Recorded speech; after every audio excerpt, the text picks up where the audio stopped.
روضہ امام رضا علیہ السلام کا مختصر سا تعارف۔ بادشاہ امام رضا علیہ السلام کے حرم کا کل رقبہ 240 ایکڑ ہے، یعنی 1920 کنال۔ حرم پاک کا ایک چکر 4 کلومیٹر کا پیدل سفر بنتا ہے۔ سڑک جہاں سے ختم ہوتی ہے وہاں سے حرم پاک میں داخل ہوں تو دنیا کا سب سے قیمتی پتھر لگا ہوا ہے۔ وہ گرینائٹ لگا ہوا ہے جو گرمیوں میں ٹھنڈا رہتا ہے اور سردیوں میں گرم ہوتا ہے۔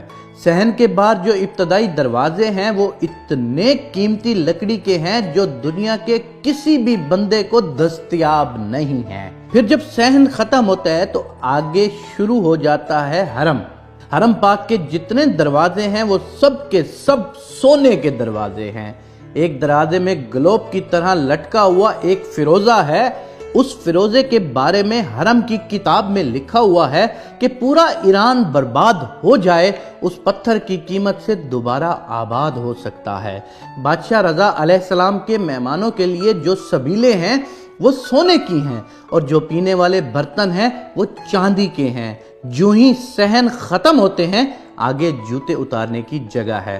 جدھر زوار اپنی جوتیاں اتارتے ہیں وہاں پر میرے بادشاہ کے 8000 نوکر کھڑے ہیں۔ اور یاد رکھنا وہ دنیا کے کوئی عام بندے نہیں ہوتے کہ جو بے روزگار ہوں اور چلا جائے اس کام کے لیے۔ ان میں 90% لوگ ایران کی فوج سے ریٹائرڈ میجر، جنرل، کرنل اور بریگیڈیئر جیسے افیسرز ہیں۔ وہ ریٹائرمنٹ لے کر درخواست دیتے ہیں کہ ہمیں پینشن نہ دے، بادشاہ رضا علیہ السلام کے زواروں کی جوتیاں اٹھانے کی نوکری دی جائے۔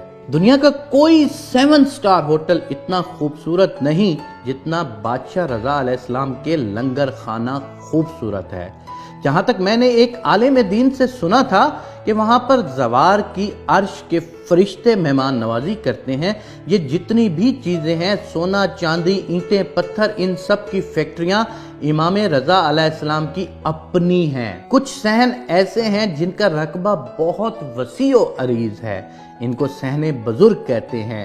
اذہان میں جو بزرگ، ضعیف یا معذور زوار مہمان آتے ہیں ان کے لیے صحن میں امام رضا علیہ السلام کی گاڑیاں کھڑی ہوتی ہیں، اس لیے کہ میرا زوار چل نہیں سکتا، اسے سواری پر لے کر آؤ۔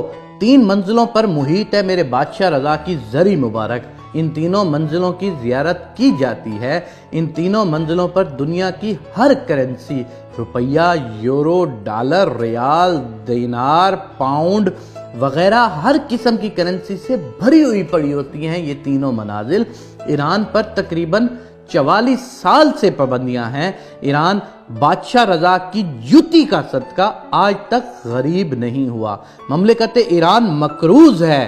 اس 8ویں امام کی لاکھوں کی تعداد میں مولا کی فیکٹریوں میں ایرانی لوگ ملازمت کرتے ہیں۔ کروڑوں گھر امام رضا کے سہارے سے پلتے ہیں۔ 4 کلومیٹر میں پارکنگ ہے جہاں پر صرف وہاں پر کام کرنے والے نوکروں کی گاڑیاں کھڑی ہوتی ہیں۔